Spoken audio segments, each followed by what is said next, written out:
സ്വാഗതം 9 മണി വാർത്തയിലേക്ക് നോക്കാം വിശദമായി. ആദ്യം പ്രധാന വാർത്തകൾ.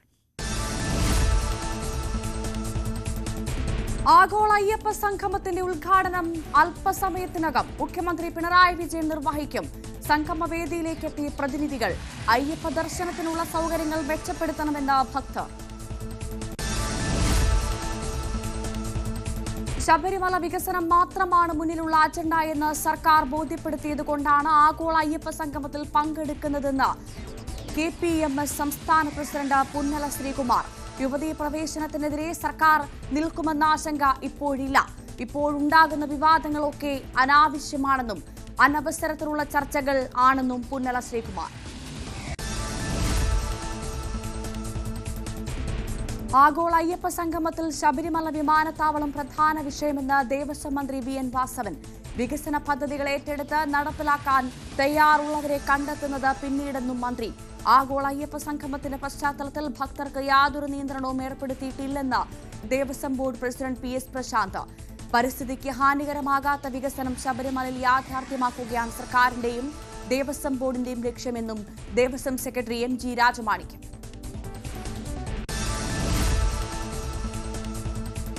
രാഹുൽ മാങ്കൂട്ടത്തിൽ MLA പാലക്കാട് എത്തുന്നതിൽ പ്രതിഷേധം. MLA ഓഫീസിന് മുൻപിൽ BJP പ്രതിഷേധം. BJP പാലക്കാട് ഈസ്റ്റ് ജില്ലാ കമ്മിറ്റിയുടെ നേതൃത്വത്തിലാണ് പ്രതിഷേധം. സ്ത്രീകളടക്കമുള്ളവരാണ് പ്രതിഷേധിക്കാനെത്തിയത്. പ്രതിഷേധക്കാരെ പോലീസ് അറസ്റ്റ് ചെയ്തു നീക്കി.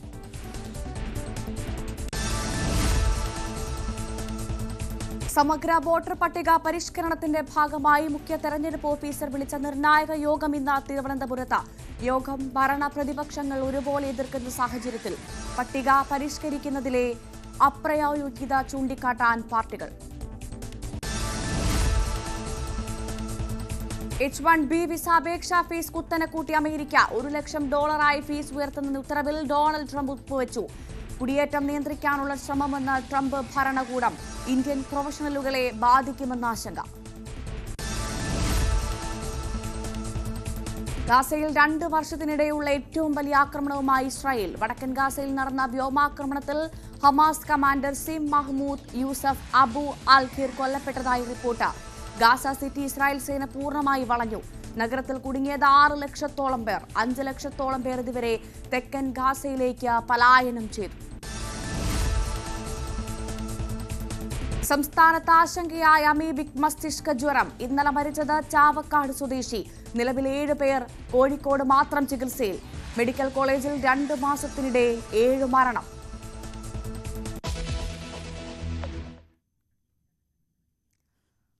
വിശദമായി നോക്കാം. H-1B വിസ അപേക്ഷകൾക്ക് പ്രതിവർഷം $1 ലക്ഷം അപേക്ഷാ ഫീസ് ഏർപ്പെടുത്തിക്കൊണ്ടുള്ള ഉത്തരവിൽ അമേരിക്കൻ പ്രസിഡന്റ് ഡൊണാൾഡ് ട്രംപ് ഒപ്പുവെച്ചു. ഈ നീക്കം H-1B വിസയുടെ പ്രധാന ഗുണഭോക്താക്കൾക്കായ ഇന്ത്യൻ തൊഴിലാളികളെ വലിയ രീതിയിൽ ബാധിക്കും. നിയമപരമായ കുടിയേറ്റം നിയന്ത്രിക്കാനും അതിൽ നിന്ന് വരുമാനം വർദ്ധിപ്പിക്കാനുമുള്ള ട്രംപ് ഭരണകൂടത്തിന്റെ ഏറ്റവും പുതിയ ശ്രമമാണ് ഈ നിർദ്ദേശം. ഉന്നത വിദ്യാഭ്യാസവും പരിശീലനവും വൈദഗ്ധ്യവും ആവശ്യമുള്ള മേഖലകളിൽ വിദേശത്തു നിന്നുള്ള പ്രൊഫഷണലുകളെ നിയമിക്കാൻ അമേരിക്കൻ കമ്പനികളെ അനുവദിക്കുന്നതാണ് H-1B വിസ. തീർച്ചയായും ഇത് ഇന്ത്യക്ക് മേളിലുള്ള വലിയൊരു കനത്ത പ്രഹരമായിട്ടാണ് നമ്മൾ ഇതിനെ കാണേണ്ടത്. കാരണം ഇന്ത്യൻ IT മേഖലയെ അത് ചെറിയ കമ്പനി ആണെങ്കിലും വലിയ കമ്പനി ആണെങ്കിലും വലിയ തോതിൽ ബാധിക്കുമെന്നുള്ള കാര്യത്തിൽ സംശയമില്ല. ഇത് മുമ്പ് വരെയുള്ള ഫീസ് $750 അല്ലെ $3000 ഒക്കെ അങ്ങനെയുള്ള തോതിലായിരുന്നു ഈ ഫീസ് എങ്കിൽ ആ ഫീസ് നിലനിർത്തിക്കൊണ്ട് തന്നെ അതിന്റെ മുകളിലേക്കാണ് ഈ 100,000 അതായത് $1 ലക്ഷം കൂടെ അധിക ഫീസ് ചുമത്തിയിരിക്കുന്നത്.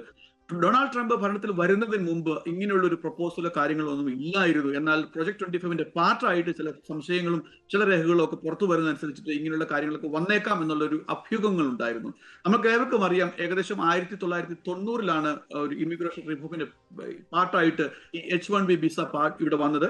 അമേരിക്കയിലേക്ക് കുടിയേറുന്നതിൽ ഒരു ബഹുഭൂരിപക്ഷം ആൾക്കാരും ഉപയോഗിക്കുന്ന ഒരു വിസയാണ് H-1B വിസ. അത് 3 വർഷത്തേക്കാണ് ആദ്യം ഇഷ്യൂ ചെയ്യുന്നത്. പിന്നീട് 3 വർഷത്തേക്ക് അഡീഷണൽ ആയിട്ട് എക്സ്റ്റെൻഡ് ചെയ്യുന്നു. അതോടൊപ്പം L1, B1 അങ്ങനെ തുടങ്ങിയിട്ടുണ്ട്. ഏകദേശം 5 മില്യൺ ആൾക്കാരാണ് ഇന്ത്യക്കാരാണ് ഇവിടെ ഉള്ളത്. അതിൽ ബഹുഭൂരിപക്ഷം ആൾക്കാരും അമേരിക്കയിൽ വന്നതിന്റെ ഒരു മെയിൻ സോഴ്സ് H-1B ആണ് എന്നുള്ള കാര്യത്തിൽ സംശയമില്ല. ഇവിടെയുള്ള ഒരു സംസാരം എന്ന് പറഞ്ഞാൽ ഇപ്പൊ ഇവിടെ റിസ്ക് എന്താണെന്ന് ചോദിച്ചു കഴിഞ്ഞാൽ ഈ ഒരു 100,000 അധിക ഫീ കൊടുത്തുകൊണ്ട് എംപ്ലോയേഴ്സിന് ഇവിടെ ഒരു തടയിടുക എന്നുള്ളതാണ്. അവിടെ നിന്ന് കുറഞ്ഞ ചെലവിൽ ഇന്ത്യക്കാരെ കൊണ്ടുവന്ന് ഇവിടെ ജോലിക്ക് കയറ്റാതിരിക്കുക എന്നുള്ള ഒരു പോളിസിയുടെ പാർട്ടായിട്ടാണ് ഈ ഒരു സമഗ്രമായ ഇമിഗ്രേഷന്റെ നയത്തിന്റെ പാർട്ടായിട്ടാണ് ഈ ഒരു തീരുമാനം എന്നാണ് മനസ്സിലാക്കാൻ കഴിയുന്നത്. ഏതായാലും ഒരു കാര്യം സൂചിപ്പിക്കേണ്ടിയിരിക്കുന്നു. ട്രംപ് അഡ്മിനിസ്ട്രേഷൻ 2024 ഭരണത്തിൽ വന്നപ്പോൾ ഇലോൺ മസ്കും അതോടൊപ്പം തന്നെ നമ്മുടെ ഇന്ത്യക്കാരനായ വിവേക് രാമസ്വാമി പോലുള്ള ഒത്തിരി അഡ്വൈസേഴ്സ് അദ്ദേഹത്തിന് കൂടെ ഉണ്ടായിരുന്നു. അവരൊന്നും ഇപ്പോഴത്തെ ഈ മുഖ്യധാര അഡ്വൈസേഴ്സ് റോളിൽ ഇല്ല എന്നുള്ളതോടെ എടുത്തു പറയേണ്ട കാര്യമാണ്. കാരണം അവരൊക്കെ ഈ H1B പ്രോഗ്രാമിനെ സപ്പോർട്ട് ചെയ്യുകയായിരുന്നു. ഈവൻ ട്രംപ് പോലും പല അവസരത്തിലും H1B വിസയുടെ പ്രോഗ്രാമിനെ എൻഹാൻസ് ചെയ്തതിനെ പറ്റി സംസാരിക്കുകയുണ്ടായി.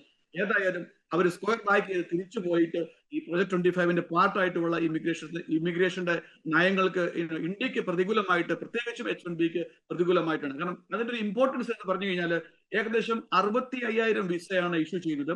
20,000 വിസ അഡീഷണൽ ആയിട്ട് പോസ്റ്റ് മാസ്റ്റേഴ്സ് ഉള്ള ആൾക്കാർക്കും അങ്ങനെ ടോട്ടൽ 85,000 വിസ ആണ് ഒരു വർഷം ഇഷ്യൂ ചെയ്യുന്നത്. അതിൽ ഏകദേശം 1/5 ഇന്ത്യക്കാരാണ് സാധാരണ യൂസ് ചെയ്യാറുള്ളത്. അതായത് ഇവിടെ വരുന്നതിൽ 5 പേര് വരുന്നുണ്ടെങ്കിൽ അതിൽ ഒരാൾ IT മേഖലയിൽ നിന്നുള്ളത് ഇന്ത്യക്കാരായിരുന്നു. അപ്പൊ അത്രമാത്രം ഇമ്പോർട്ടൻസ് ഉള്ള ഒരു സബ്ജക്റ്റ് ആണ് ഇത്.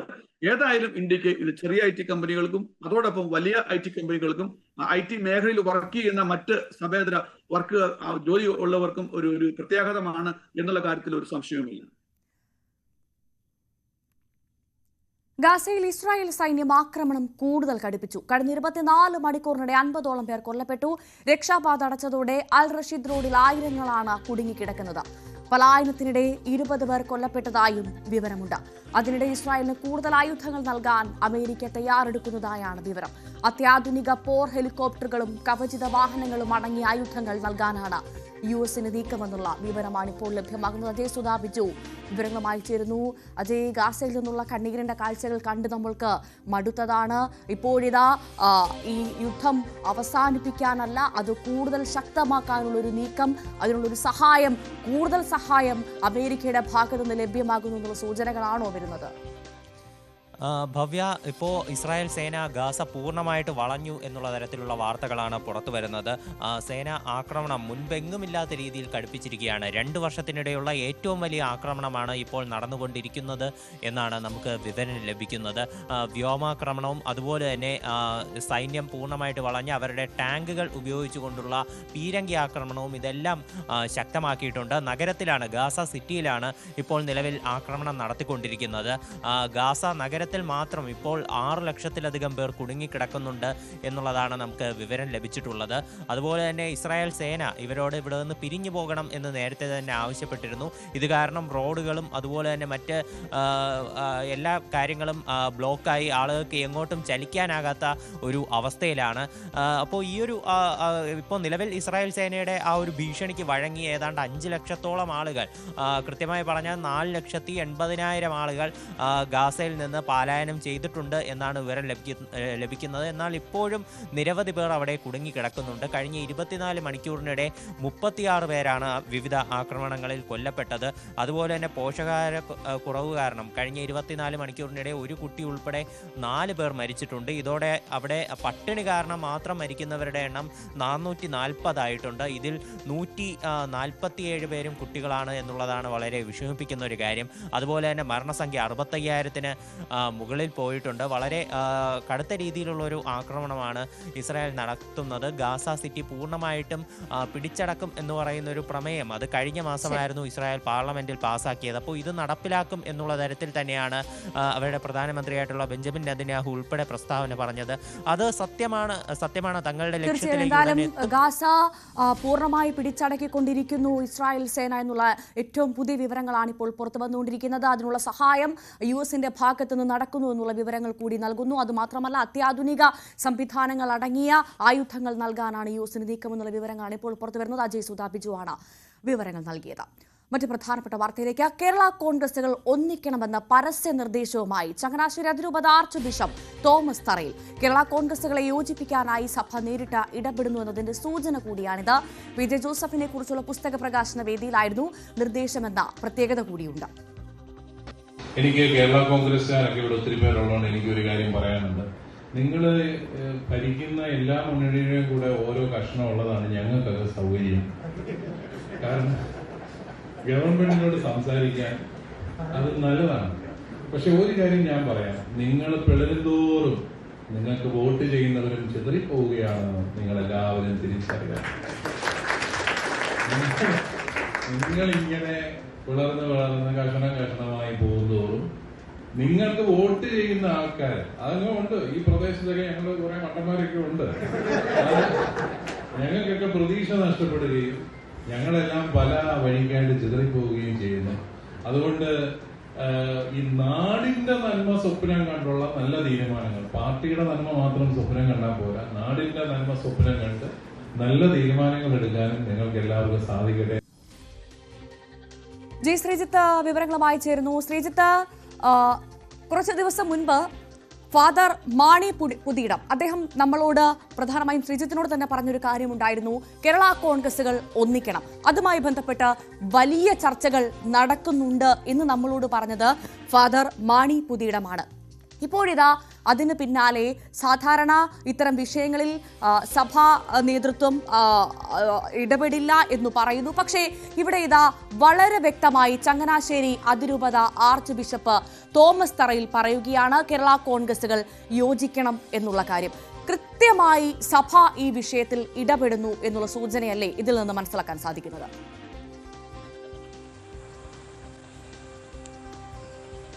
ഭവ്യ പല കാലത്തും ഇടപെടാറുണ്ട്. പല ലയനങ്ങളുടെയും പിന്നിൽ പ്രവർത്തിച്ചത് കത്തോലിക്ക സഭ തന്നെയായിരുന്നു. കഴിഞ്ഞ ജോസഫ് ഗ്രൂപ്പ്, മാണി ഗ്രൂപ്പ് ലയനത്തിന് പിന്നിൽ പ്രവർത്തിച്ചതും അത് തന്നെയായിരുന്നു. പിന്നീട് പിരിഞ്ഞു പോകാൻ നേരത്തും പല ഇടപെടലുകൾ ഉണ്ടായിരുന്നു. പക്ഷേ അത് പിളരുന്ന നിലയിലേക്ക് കാര്യങ്ങൾ എത്തി. ഇടതുമുന്നണിയിലേക്ക് ജോസ് കെ മാണി പോകരുത് എന്ന നിർദ്ദേശമൊക്കെ ആ സമയത്ത് ഉണ്ടായിരുന്നതാണ്. ഇപ്പോൾ ഏതാണ്ട് ഒരു മാസം മുൻപാണ് മാണി പുതിയിടം നമ്മളോട് സംസാരിച്ചപ്പോൾ ഒരുമിച്ച് ലയിച്ച് UDF എത്തണം, അതാണ് ഒരു പ്രത്യയശാസ്ത്രപരമായി ശരി എന്ന നിർദ്ദേശം വെച്ചിരുന്നു. പക്ഷേ അതിനുശേഷവും തങ്ങൾ LDF തന്നെ തുടരുമെന്ന നിലപാടാണ് കേരള കോൺഗ്രസ് എം സ്വീകരിച്ചത്. ഇപ്പോൾ അതിനൊക്കെ അപ്പുറത്തേക്കാണ് ചെങ്ങനാശ്ശേരി അതിരൂപതയുടെ ബിഷപ്പാണ് തോമസ് തറയിൽ. അദ്ദേഹം ആർച്ച് ബിഷപ്പ് എന്ന നിലയിൽ ഫലത്തിൽ ഈ എന്താ പറയുക പാല, കാഞ്ഞിരപ്പള്ളി ഈ 2 രൂപതകളും വരുന്നത് ചങ്ങനാശ്ശേരി അതിരൂപതയ്ക്ക് കീഴിലാണ്. അതായത് കേരള കോൺഗ്രസിന്റെ ഏതാണ്ടൊരു പ്രധാനപ്പെട്ട വോട്ട് ബാങ്ക് ഉള്ള സ്ഥലം, പ്രധാനപ്പെട്ട സഭ എന്ന നിലയിൽ കത്തോലിക്ക സഭ, ആ സഭയുടെ അധ്യക്ഷൻ തന്നെ ഫലത്തിൽ പറയുകയാണ് നിങ്ങൾ ഒന്നിക്കണം എന്നുള്ളത്. ഇനി എന്താണ് കേരള കോൺഗ്രസ് എമ്മിൻ്റെ നിലപാട് എന്നുള്ളതാണ് എടുത്തു കാണേണ്ടത്. നമുക്കറിയാം കേരള കോൺഗ്രസ് ഒരുപക്ഷെ പല ഘട്ടങ്ങളിലായി കോൺഗ്രസ് മുന്നണിയിലേക്ക് വീണ്ടും സ്വാഗതം ചെയ്തിരുന്നു. കെ സുധാകരൻ അദ്ദേഹം KPCC പ്രസിഡന്റ് ആയിരുന്ന സമയം മുതൽ തന്നെ സ്വാഗതം ചെയ്യുന്ന സാഹചര്യമുണ്ട്. പിന്നീട് സണ്ണി ജോസഫിനെ പോലുള്ളവർ അല്ലെങ്കിൽ ഇപ്പുറത്തുള്ള പലരും വീണ്ടും പല ശ്രമങ്ങളും നടത്തിയിരുന്നു. പക്ഷേ അതിനൊന്നും വിജയം കാണാത്ത സാഹചര്യമാണുള്ളത്. ഏറ്റവും ഒടുവിൽ സംസ്ഥാന സർക്കാർ തന്നെ ജോസ് കെ മാണിയെ ഒപ്പം നിർത്താൻ വലിയ ശ്രമങ്ങൾ നടത്തുന്നു. കാലങ്ങളായുള്ള ഭൂപതിവ് ചട്ട ഭേദഗതി അത് പാസാക്കുന്നു. അതിനിപ്പുറം മലയോര ജനതയുടെ ഏറ്റവും വലിയ പ്രശ്നമായ വന്യമൃഗ ശല്യം എന്ന പ്രശ്നം അതിനെ അതിജീവിക്കാൻ വേണ്ടിയുള്ള ഫലത്തിൽ ഉത്തരവുകൾ എന്ന നിലയിൽ നിയമം പാസാക്കുന്ന സാഹചര്യം ഉണ്ടാകുന്നു. ഇതെല്ലാം ഉണ്ടായി ജോസ് കെ മാണിയെ വിടരുത് എന്ന ചിന്തയുമായി ഇപ്പുറത്ത് നിൽക്കുമ്പോഴാണ്, അത് LDF നിൽക്കുമ്പോഴാണ് ഫലത്തിൽ ചങ്ങനാശ്ശേരി അതിരൂപതയുടെ ആർച്ച് ബിഷപ്പ് തന്നെ ഇതിലൊരു അതാണ് ശ്രീജിത്ത്. അവിടെയാണ് നമുക്കറിയാം ചങ്ങനാശ്ശേരി രൂപത പൊതുവേ ഒരു UDF അനുകൂല നിലപാടുകളാണ് കുറേ നാളുകളായി സ്വീകരിച്ചുകൊണ്ട് വന്നത്. അപ്പോൾ LDF നിന്നിട്ട് കാര്യമില്ല എന്ന് തുറന്നു പറയുകയാണോ ബിഷപ്പ്? നമ്മൾ എന്ത് മനസ്സിലാക്കണം അദ്ദേഹത്തിന്റെ വാക്കുകൾ?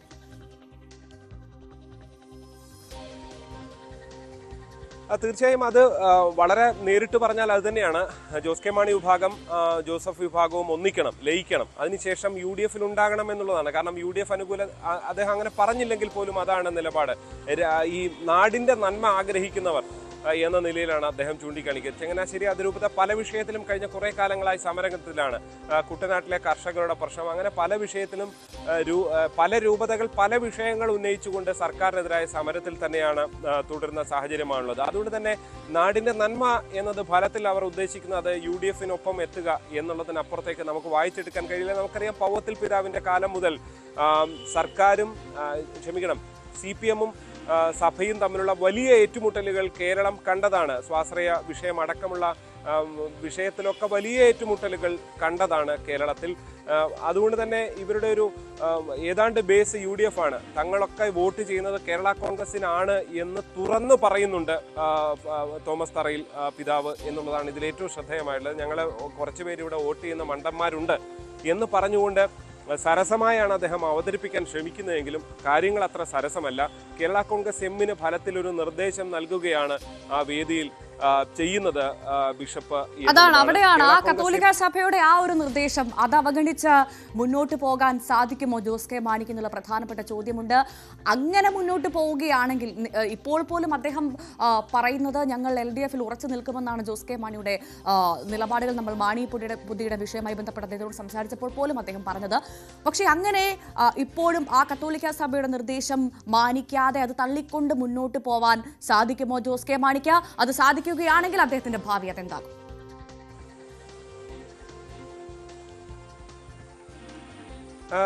പലപ്പോഴും പല വിഷയങ്ങളിലും ബിഷപ്പുമാരെ എതിർത്തുകൊണ്ട് പല നേതാക്കളും വരാറുണ്ട്. ഇപ്പോൾ BJP അടുപ്പം, BJPയുമായിട്ടുള്ള ബാന്ധവം ചൂണ്ടിക്കാണിച്ചുകൊണ്ട് ഇപ്പോൾ തലശ്ശേരി പിതാവിനെതിരെയൊക്കെ പല വിമർശനങ്ങളും സഭയ്ക്കുള്ളിൽ നിന്ന് തന്നെ ഉയർന്നു വരാറുണ്ട്.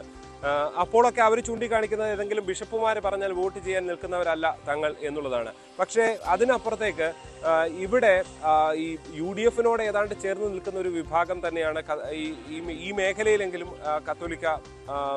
കത്തോലിക്കർ എന്ന് നമുക്ക് പറയേണ്ടി വരും. LDF-ലുള്ളവരുമുണ്ട്. ആ വോട്ടുകളാണ് ഫലത്തിൽ ഭിന്നിച്ചു പോയത്.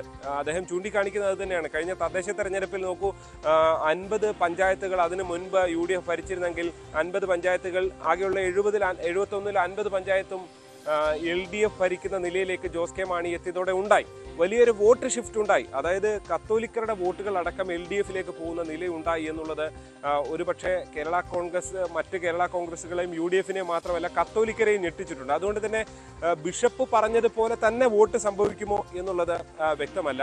അതുകൊണ്ട് തന്നെ അതിനെ അതിജീവിച്ചുകൊണ്ട് തന്നെ മുന്നോട്ട് പോകാനായിരിക്കും സാധാരണഗതിയിൽ. കഴിഞ്ഞ തവണയും ചില ചർച്ചകൾ നടന്നതാണ്. ഈ പിളർപ്പ്, LDF-ലേക്കൊക്കെയുള്ള പോക്ക്, LDF-ലേക്ക് പോകരുത് എന്നൊക്കെ ജോസ് കെ മാണിയോട് നിർദ്ദേശിച്ചിരുന്നതാണ്. പക്ഷെ അന്നും അവരത് കേൾക്കാതെയാണ് പോയത് ഫലത്തിൽ. അതുകൊണ്ട് തന്നെ പക്ഷേ ഇത് അന്നൊരു പരസ്യ പ്രതികരണം ഒരു ബിഷപ്പുമാരും നടത്തിയിരുന്നില്ല. പക്ഷേ ഇത് ഒരു വലിയ പരസ്യ പ്രതികരണമാണ്. അതിനോട് ഉള്ള നിലപാട് തീർച്ചയായും ജോസ് കെ മാണി വിഭാഗം തന്നെയാണ് എടുക്കേണ്ടത്. തീർച്ചയായും ഇപ്പോഴത്തെ സാഹചര്യം അനുസരിച്ച് അവർ LDF വിടില്ല. ഞാൻ വരാം. ഇപ്പോൾ ജോസഫ് MLA നമുക്കൊപ്പം ചേരുന്നു. MLA, ഇവിടെ പ്രധാനമായും ചങ്ങനാശ്ശേരി അതിരൂപത ആർച്ച് ബിഷപ്പ് തോമസ് തറയിൽ തന്നെയാണ് പറയുന്നത് കേരള കോൺഗ്രസുകൾ ഒന്നിക്കണമെന്ന്. അതും അദ്ദേഹം പരസ്യ നിർദ്ദേശമാണ് നൽകിയത്. സാധാരണ നമുക്കറിയാം ബിഷപ്പുമാർ ഇങ്ങനെ രാഷ്ട്രീയം പറയാറില്ല. പക്ഷെ ഇവിടെ അദ്ദേഹം നോക്കൂ, വളരെ വ്യക്തമായി പറയുന്നുണ്ട് കേരള കോൺഗ്രസുകൾ ഒന്നിക്കണം. നേരത്തെ തന്നെ ഫാദർ മാണി പുതിയിടം ഇത് പറഞ്ഞു വെക്കുകയുണ്ടായിരുന്നു. ഇതുമായി ബന്ധപ്പെട്ട ചർച്ചകൾ നടക്കുന്നുണ്ട്. കേരള കോൺഗ്രസുകൾ ഒന്നിക്കണമെന്ന് ഞങ്ങളോട് ന്യൂസ് 18 തന്നെയായിരുന്നു മാണി പുതിയിടം പറഞ്ഞത്. അതിന് പിന്നാലെയാണ് ഇപ്പോൾ ഇതാ തോമസ് തറയിൽ ബിഷപ്പിന്റെ പ്രതികരണം കൂടി വന്നത്. എന്തിന്റെ സൂചനയാണിത്? അല്ല, ചങ്ങനാശ്ശേരി ആർച്ച് ബിഷപ്പ് തോമസ് തറയിൽ പിതാവ് ഇന്നലെ അങ്ങനെ പ്രതികരിച്ചു എന്നുള്ളത് ശരിയാണ്. കേരള കോൺഗ്രസ് പാർട്ടിയുടെ ചെയർമാൻ ശ്രീ PJ ജോസഫ് സാറിന്റെ അദ്ദേഹത്തിന്റെ ആത്മകഥ പ്രകാശനം ചെയ്യുന്ന ഒരു ചടങ്ങിലാണ് ഇന്നലെ ആ ചടങ്ങ് ഉദ്ഘാടനം ചെയ്തുകൊണ്ട് തോമസ് തറയിൽ പിതാവ് സംസാരിച്ചത്. അപ്പോ അവിടെ കേരള കോൺഗ്രസിലെ ഇരു വിഭാഗങ്ങളിലും പെട്ട നേതാക്കൾ ആ വേദിയിൽ ഉണ്ടായിരുന്നു. ഞങ്ങൾ എല്ലാവരും അത് കേട്ടു. പിതാവിന്റെ ഒരു ആഹ്വാനം എന്ന നിലയിൽ തീർച്ചയായിട്ടും കേരള കോൺഗ്രസുകളുടെ യോജിപ്പ് ഒരു നല്ല കാര്യമാണ് എന്നതിനകത്ത് കേരള PJ ജോസഫ് നേതൃത്വം കൊടുക്കുന്ന പാർട്ടിക്ക് ഒരു അക്കാര്യങ്ങളിൽ തർക്കമില്ല. അതുകൊണ്ട് തന്നെയാണ് നേരത്തെ കേരള കോൺഗ്രസിന്റെ യോജിപ്പിന് വേണ്ടി KM മാണി സാറും PJ ജോസഫ് സാറും ഒന്നിച്ചു പോകുന്നതിന് 2009 കാലഘട്ടത്തിൽ നിലപാടെടുത്തപ്പോൾ അതിനോടെല്ലാം വിട്ടുവീഴ്ചയും ചെയ്ത നേതാവാണ് ശ്രീ PJ ജോസഫ് സാർ. കാരണം പാർട്ടിയുടെ ചെയർമാൻ സ്ഥാനം അദ്ദേഹം വേണ്ട എന്ന് വെച്ചു. മന്ത്രിസ്ഥാനം ഉപേക്ഷിച്ചുകൊണ്ട് പാർട്ടി യോജിപ്പിന് വേണ്ടി പുറത്തു വന്നു. അങ്ങനെ കേരള കോൺഗ്രസിന്റെ ഐക്യത്തിന് വേണ്ടി ത്യാഗപൂർണമായ നിലപാട് ആ കാലഘട്ടത്തിൽ എടുത്തിട്ടുണ്ട്, എല്ലാ കാലഘട്ടത്തിലും എടുത്തിട്ടുണ്ട്. ഇപ്പോൾ ഇങ്ങനൊരു നിർദ്ദേശം മുന്നോട്ട് വന്നതിനെ കുറിച്ച് ഞങ്ങൾ അതിനെ നെഗറ്റീവായി കാണുന്നില്ല. തീർച്ചയായിട്ടും പോസിറ്റീവായിട്ടാണ് എല്ലാ കാലത്തും PJ ജോസഫിനോടൊപ്പം നിൽക്കുന്ന വിഭാഗം. PJ ജോസഫും CF തോമസും രണ്ട് നേതാക്കളും ഒന്നിച്ച് ത്യാഗം സഹിച്ചവരാണ്. അപ്പൊ അതുകൊണ്ട് കേരള കോൺഗ്രസ് യോജിപ്പ് എന്ന ആശയത്തോട് തീർച്ചയായിട്ടും പാർട്ടിയെ സംബന്ധിച്ചിടത്തോളം ഞങ്ങൾ ചർച്ച ചെയ്യേണ്ട വിഷയമാണ്. എങ്കിലും ഈ കാലഘട്ടത്തിൽ അതേക്കുറിച്ച് അഭിപ്രായം പറയേണ്ടത് ഇടതുപക്ഷ മുന്നണിയിൽ നിൽക്കുന്ന ജോസ് കെ മാണി വിഭാഗമാണ്. അതാണ് അവിടെയാണ് എന്റെ സംശയം വരുന്നത്. ആ നിലപാട് അല്ലെങ്കിൽ ബിഷപ്പിന്റെ വാക്കുകളെ സ്വീകരിക്കാൻ അല്ലെങ്കിൽ അത് തള്ളാതിരിക്കാൻ സാധിക്കുമോ ജോസ് കെ മാണിക്ക്? അദ്ദേഹം അത് ഏത് തരത്തിൽ എടുക്കുമെന്നാണ് താങ്കൾ കരുതുന്നത്? അല്ല, അത് അവരുടെ പാർട്ടി തീരുമാനിക്കേണ്ട കാര്യമാണ്. ഞാൻ അതേക്കുറിച്ച് അഭിപ്രായം പറയുന്നത് ശരിയല്ലല്ലോ. ഞങ്ങളുടെ പാർട്ടിയുടെ അഭിപ്രായം എനിക്ക് പറയാൻ സ്വാതന്ത്ര്യമേ ഉള്ളൂ. അവരുടെ പാർട്ടിയുടെ അഭിപ്രായം അവർ ചർച്ച ചെയ്ത് പറയേണ്ട കാര്യമാണ്. തറയിൽ പിതാവ് പറഞ്ഞ വിഷയത്തെക്കുറിച്ച് തീർച്ചയായിട്ടും ജോസ് കെ മാണി വിഭാഗം അവരുടെ അഭിപ്രായം പറയട്ടെ. അവരുടെ അഭിപ്രായം പോസിറ്റീവ് ആണെങ്കിൽ party, Kerala Congress party P Joseph സാറിന്റെ അധ്യക്ഷതയിൽ യോഗം ചേർന്ന് ഞങ്ങൾ ആ കാര്യങ്ങൾ ചർച്ച ചെയ്യുന്നതിന് ഞങ്ങൾക്ക് വിരോധമില്ല. പക്ഷേ ഇതിന്റെ പിറകെ ഞങ്ങൾ ഇറങ്ങിത്തിരിക്കാൻ തയ്യാറല്ല. കാരണം ഞങ്ങൾ എന്ത് പറഞ്ഞ ഇറങ്ങുന്നു? ഞങ്ങൾ UDF ഘടകകക്ഷിയായിട്ട് നിൽക്കുന്നു. കേരള കോൺഗ്രസ് പാർട്ടി ഉറച്ച രാഷ്ട്രീയ നിലപാട് അക്കാര്യത്തിൽ എടുത്തിട്ടുണ്ട്. അതിൽ യാതൊരു മാറ്റവും പാർട്ടിയെ സംബന്ധിച്ചില്ല. അപ്പൊ UDF വിട്ട് LDF പോയ ഒരു കക്ഷി എന്ന നിലയിൽ ജോസ് കെ മാണി വിഭാഗമാണ് അവരുടെ നിലപാട് പുനഃപരിശോധിക്കേണ്ടതും അല്ലെങ്കിൽ അവരുടെ നിലപാട് വ്യക്തമാക്കേണ്ടതും. ഒരു അനുകൂല നിലപാടെടുത്താൽ ഇരു കൈ നീട്ടി സ്വീകരിക്കാൻ തയ്യാറാണോ? അല്ല, അങ്ങനെയൊക്കെ ഒരു അഭിപ്രായം പറയുന്നത് ശരിയില്ലല്ലോ. അതൊക്കെ പരസ്യ പ്രചരണ ചർച്ചകളിലൂടെ നമുക്ക് തീരുമാനിക്കാവുന്ന കാര്യങ്ങളല്ല. അവരുടെ നിലപാട് അവർ വ്യക്തമാക്കട്ടെ. അവരുടെ നിലപാട് വ്യക്തമാക്കുമ്പോൾ കേരള കോൺഗ്രസ് പാർട്ടിയുടെ നിലപാട് ഞങ്ങളും വ്യക്തമാക്കും. അതല്ലാതെ ഇപ്പോൾ ഇതേക്കുറിച്ച് പരസ്യ ചർച്ചയ്ക്ക് പോകുന്നത് ഒരിക്കലും രാഷ്ട്രീയമായി ആ കാര്യം നടക്കാനാണെങ്കിൽ പോലും നല്ലതല്ല. ഇനി എന്താ ശരിയാണെങ്കിലും തെറ്റാണെങ്കിലും അങ്ങനെ ഒരു പൊതു ചർച്ചയിലേക്ക് പോകുന്നതിനോട് യോജിപ്പില്ല. അതുകൊണ്ട് അങ്ങനെ ഒരു നിലപാടെടുക്കാൻ കഴിയുന്ന സാഹചര്യം രാഷ്ട്രീയ രംഗത്ത് വന്നാൽ കേരള കോൺഗ്രസ് പാർട്ടി അല്ല, ഇവിടെ സാധാരണ ബിഷപ്പുമാർ ഇത്തരത്തിൽ അഭിപ്രായം പറയാറില്ല. പക്ഷെ ഇവിടെ വളരെ വ്യക്തമായി ബിഷപ്പ് രാഷ്ട്രീയം പറയുമ്പോൾ വിശ്വാസികളുടെ ഒരു നിലപാടുണ്ടോ? ബിഷപ്പ് ഒരു കാര്യം പറയുമ്പോൾ വിശ്വാസികൾക്ക് ഒരു നിലപാടുണ്ടാകും. അപ്പോൾ ഈ ഒരു ഘട്ടത്തിൽ ഏതെങ്കിലും തരത്തിൽ ജോസ് കെ മാണി വിഭാഗം സമ്മർദ്ദത്തിലാകുമെന്ന് താങ്കൾ കരുതുന്നുണ്ടോ? അല്ല, അതൊക്കെ അങ്ങനെയൊന്നും ഞാൻ കരുതുന്നില്ല. കാരണം ഇത് ഓരോ പാർട്ടിയുടെയും സ്വതന്ത്രമായ രാഷ്ട്രീയ നിലപാടിന്റെ ഭാഗമാണ്. പക്ഷേ പിതാവ് രാഷ്ട്രീയം പറഞ്ഞതല്ല, പിതാവ് പറഞ്ഞതൊരു വസ്തുതയാണ്. കേരള കോൺഗ്രസ് യോജിച്ചു നിന്ന് പോരാട്ടം നയിക്കുകയാണെങ്കിൽ കേരളത്തിലെ കർഷകർക്കും കേരളത്തിലെ ഇടത്തരക്കാർക്കും സാധാരണ മനുഷ്യർക്കും ഒരുപാട് നന്മ ചെയ്യാൻ പറ്റും. ഐക്യബലത്തിൽ കേരള കോൺഗ്രസ് ഇന്ന കാലഘട്ടങ്ങളിലെല്ലാം ശക്തമായ വകുപ്പ്, ധനകാര്യ വകുപ്പ്, കെ എം മാണി സാറിന് ധനകാര്യ വകുപ്പ് UDF തിരിച്ചു കിട്ടുന്നത് തന്നെ കേരള കോൺഗ്രസിന്റെ യോജിപ്പുണ്ടായപ്പോഴാണ്. അപ്പൊ അതിനു മുൻപ് മലിനജലത്തിൽ ഉരുട്ടിയിട്ടു എന്നൊക്കെ പറഞ്ഞിട്ട് വലിയ വാർത്തകൾ അന്ന് വന്നൊരു കാലഘട്ടമുണ്ട്. അപ്പൊ അതിലേക്കെല്ലാം തിരിച്ചുവരവ് നടത്താൻ കഴിഞ്ഞു. അപ്പൊ കേരള കോൺഗ്രസിന്റെ യോജിപ്പിന് അതിൻ്റെതായ പ്രസക്തിയുണ്ട്. പിതാവ് പറഞ്ഞത് കേരള കോൺഗ്രസിന്റെ നേതാക്കൾ നിങ്ങളിങ്ങനെ ഭിന്നതകൾ ഉണ്ടാകുമ്പോൾ ചിതറിപ്പോകുന്നൊരു വിശ്വാസ സമൂഹമുണ്ട്. അതാണ് അദ്ദേഹം ഉപയോഗിച്ച വാക്ക്. ചിതറിപ്പോകുന്നൊരു വിശ്വാസ സമൂഹമുണ്ട്. ആ വിശ്വാസ സമൂഹം ചിതറിപ്പോകുന്നത് നിരാശാജനകമാണ്. ആ വിശ്വാസ സമൂഹം കേരളത്തിന്റെ പൊതു നന്മയ്ക്ക് വേണ്ടി പ്രവർത്തിക്കാൻ കരുത്തോടെ നിൽക്കാൻ കഴിയുന്ന ഒരു ജനശക്തിയാണ്. ആ ജനശക്തിയെ ഒന്നിപ്പിച്ചു നിർത്താൻ നിങ്ങൾ നേതാക്കൾ ഐക്യപ്പെട്ടാൽ എത്ര നല്ല കാര്യമാണ് എന്നാണ് പിതാവ് പറഞ്ഞത്. പിതാവിന്റെ നിർദ്ദേശം വളരെ നല്ലതാണ്, ഒരു സംശയവുമില്ല. പിതാവ് വളരെയേറെ ദീർഘവീക്ഷണമുള്ള ഒരു സഭാതലവനാണ്. അദ്ദേഹത്തിന്റെ വാക്കുകൾ പ്രസക്തമാണ്. ഞങ്ങൾ അതിന് വില കൽപ്പിക്കുന്നു. അതേക്കുറിച്ച് ചർച്ച ചെയ്ത് അഭിപ്രായം പറയുന്നതിന് ആദ്യം രംഗത്ത് വരേണ്ടത് ജോസ് കെ മാണി വിഭാഗമാണ്. തീർച്ചയായും. വളരെ നന്ദി ശ്രീ മോൻസ് ജോസഫ് MLA ഞങ്ങളോട് പ്രതികരിച്ചത്. ഇപ്പോൾ BJP നേതാവ് PC ജോർജ് നമുക്കൊപ്പം ചേർന്നു. ശ്രീ PC ജോർജ്, കേരള കോൺഗ്രസുകൾ ഒന്നിക്കണമെന്ന പരസ്യ നിർദ്ദേശവുമായി രംഗത്തൊന്നും മറ്റാരുമല്ല, ചങ്ങനാശ്ശേരി അതിരൂപത ആർച്ച് ബിഷപ്പ് തോമസ് തറയിലാണ്. കേരള കോൺഗ്രസുകളെ യോജിപ്പിക്കാനായി സഭ നേരിട്ട് ഇടപെടുന്നു എന്നതിന്റെ സൂചനയാണോ ഇത്? താങ്കളുടെ പ്രതികരണം എന്താണ്? ഞാൻ പിതാവിനോട് എനിക്ക് വളരെയേറെ ബഹുമാനമുണ്ട്. ഏറ്റവും മാന്യ പിതാവാണ്, നല്ലൊരു ബിഷപ്പാണ്. പക്ഷെ അദ്ദേഹം ഒരു അബദ്ധം പറഞ്ഞു എന്ന കാഴ്ചപ്പാടിലാണ് നിൽക്കുന്നത്. കാരണം എന്താണെന്ന് ചോദിച്ചാൽ, ഞാൻ BJP-കാരനാണ്. ഇപ്പം കേരള കോൺഗ്രസിൽ പറയാറുണ്ട്, ഈ കഴിഞ്ഞ മനസ്സിലായില്ല 65 മുതൽ കേരള കോൺഗ്രസിന്റെ ഒരു പ്രവർത്തകനായിരുന്നു സ്കൂളിൽ പഠിക്കുമ്പോൾ. എന്തിനായി പാർട്ടി? അത് പറയണം. കർഷകന്റെ കാര്യം ഇപ്പം മോൻസ്, സ്നേഹമുള്ള മോൻസ് ഒരു നല്ല ചെറുപ്പക്കാരനാണ്. മോൻസ് പറഞ്ഞ എന്താ, കർഷകനും ക്രിസ്ത്യാനിക്കും ഈ 60 കൊല്ലമായിട്ട് എന്ത് നേട്ടം കേരള കോൺഗ്രസിനെ കുറിച്ച് പറ. ബഹുമാനെ KM മാണി ഉണ്ടായിരുന്ന കാലത്ത് അദ്ദേഹം കർഷകന്റെ ഒരു വക്താവായിട്ട് നിന്നു എന്ന ആ മാന്യത ഞാൻ കൽപ്പിക്കുന്നു. ജോസഫ് എന്താ ചെയ്തത്? ജോസഫ് +2 വിറ്റ് കുറെ കാശുണ്ടാക്കി എന്നുള്ളതല്ലാതെ എന്ത് നടത്തി? അങ്ങനെ കർഷകന് വേണ്ടി ഒന്ന് ഇടുക്കി ജില്ലയിലെ പാവപ്പെട്ട കൃഷിക്കാരന് പാട്ടം പിടിച്ചു കൊടുക്കാൻ കഴിഞ്ഞു. അപ്പൊ ജോസഫ് എന്ന് കേരള കോൺഗ്രസ്സുകാരന്, അതായത് സ്വന്തം കാര്യത്തിന് വേണ്ടി കച്ചവടത്തിന് ഒരു കുടുംബത്തിന് വേണ്ടിയുള്ള പാർട്ടിയാണ് ഈ കേരള കോൺഗ്രസ്. അത് ക്രിസ്ത്യാനിയുടെ പാർട്ടിയാണെന്ന് പറയുന്നത് മര്യാദകേടാണ്. ക്രിസ്ത്യാനിക്ക് അതിനകത്ത് ഒരു കാര്യമില്ല. ഞാൻ ചോദിക്കട്ടെ, 65 കേരള കോൺഗ്രസ് ഉണ്ടാകുമ്പോൾ അത് 15 MLA-മാരുണ്ടായിരുന്നത്. എന്തിനീ 15 പേര് വന്നു? മനസ്സിലാക്കേണ്ട കാര്യമാണ്. അതായത് ഏറ്റവും വലിയ അപകടമാണ്. അതായത് ആർ ശങ്കർ മന്ത്രിസഭയിൽ PT ചാക്കോ പോയി കഴിഞ്ഞു റോമൻ കത്തോലിക്കനായി TF തമ്മനെ മന്ത്രിയാക്കി എന്ന് പ്രതിഷേധിച്ചാണ് KM ജോർജും കൂട്ടുകൂടെ പിടുങ്ങിയത്. എന്തിനാണ്? TF തമ്മ കത്തോലിക്കനല്ലേ, റോമൻ കത്തോലിക്കനല്ലേ, ചാക്കോടെ കത്തോലിക്കനല്ലേ, കോട്ടയം ജില്ലക്കാരനല്ലേ TF തമ്മൻ, തൊമ്മൻ മന്ത്രിയായി പ്രതിഷേധിച്ച് KM ജോർജ് കേരള ഉണ്ടാക്കുക. എന്നെ പോലെ കുറെ പൊട്ടന്മാർ അതിന്റെ പുറകെ നടന്നു. മനസ്സിലായില്ലേ? പക്ഷേ ഇനി അത് നടക്കുകയില്ല. ജനം കാര്യങ്ങൾ മനസ്സിലാക്കുന്നുണ്ട്. ഇത് കച്ചവടമാണ്. ഇത് ഒരു കച്ചവടക്കാർക്ക് ഇപ്പരയ്ക്ക് വേണ്ടിയുള്ളതാണ് കേരള കോൺഗ്രസ് എന്ന് പറയുന്ന പാർട്ടി. ഇതൊക്കെ പിരിച്ചു പണി നോക്കണം. യോജിക്കണം. പിതാവ് പറഞ്ഞാൽ ക്രിസ്ത്യാനിയല്ല, ക്രിസ്ത്യാനിയാണ് ഇതിനകത്തുള്ളത്. ക്രിസ്ത്യാനിക്ക് എന്ത് പ്രാതിനിധ്യം ഇതിനകത്ത്, ക്രിസ്ത്യാനിക്ക് എന്ത് നേട്ടമുണ്ടായി? ഒറ്റ ചോദ്യമുള്ളൂ, ഈ 60 കൊല്ലമായല്ലോ ഇപ്പൊ കഴിഞ്ഞല്ലോ, എന്താണ് കേരള കോൺഗ്രസ് എന്നും കൊണ്ട് ക്രിസ്ത്യാനിക്ക് ലാഭം എന്നൊന്ന് പറയണം. ഒറ്റ വാക്ക് പറഞ്ഞാൽ മതി, ഞാൻ എന്റെ വാദഗതി മുഴുവൻ പിൻവലിക്കാം. ഞാൻ 1 കൊല്ലം മുമ്പ് വരെ കേരള കോൺഗ്രസിന് പുറകെ നടന്ന ആളായ കേരള കോൺഗ്രസിന്റെ ജോസഫിന്റെ ജോസഫും കൂടെ ഒന്നിച്ചപ്പോൾ കേരള കോൺഗ്രസിന്റെ കൂടെ സെക്കുലർ എന്തെങ്കിലും ഞാനും കൂടി യോജിച്ച് ഒരു പാർട്ടിയായിട്ട് പോയതാണ്. എന്നിട്ട് പിന്നെ പിരിഞ്ഞ സ്ഥാനമാനങ്ങൾക്ക് വേണ്ടി. ഈ പിരിവിന് ഏറ്റവും വലിയ ആളാരെ ജോസഫാ. ജോസഫിന്റെ വേണ്ടി ജീവിതം പറയുന്ന പിതാക്കന്മാരെയൊക്കെ കടുപ്പിച്ച് വെച്ചിരിക്കല്ലേ, അങ്ങനെ വളരെ മാന്യനാണെന്ന്. അങ്ങനെ ചരിത്രം മുഴുവൻ ഞങ്ങൾ മര്യാദ കൊണ്ട് പുറത്തുവിടാൻ വെച്ചുകൊണ്ടിരിക്കുന്നത്. എല്ലാ കാലഘട്ടങ്ങളിലും ക്രിസ്ത്യാനിക്ക് വാരയായിട്ടിരുന്നത് ജോസഫാ. ജോസഫ് ഇപ്പോ സ്വന്തം മകനെ പോലും തള്ളി പറഞ്ഞിരിക്കുക സ്വന്തം കാര്യത്തിന് വേണ്ടി. ഒന്ന് ആലോചിച്ച് എന്തൊരു കഷ്ടകാലമാണ്. ജോസഫ് ആരാന്ന് അറിയാൻ വേണ്ടി ഇത് പറഞ്ഞു. ജോസഫിന്റെ മുഖത്തിന് മുമ്പിൽ ജനങ്ങളെ മുഴുവൻ തെറ്റിദ്ധരിപ്പിച്ച് പിതാക്കന്മാരെയും അവന്യ വൈദികരൊക്കെ തെറ്റിദ്ധരിപ്പിച്ച് കൊണ്ടുനടക്കുക. ഒറ്റയെണ്ണം പറഞ്ഞു. ജോസഫ് എത്ര കൊല്ലം മന്ത്രിയായിരുന്നു? KM മാണി 23 കൊല്ലം മന്ത്രിയായിരുന്നു. കേരളത്തിലെ കർഷകന് ജോസഫിന്റെ ജില്ലയായ ഇടുക്കി ജില്ലയിലെ എത്ര കർഷകന് പട്ടയം കൊടുത്തു പറയട്ടെ? ജോസഫ് എന്തിനാ മന്ത്രിയായത്?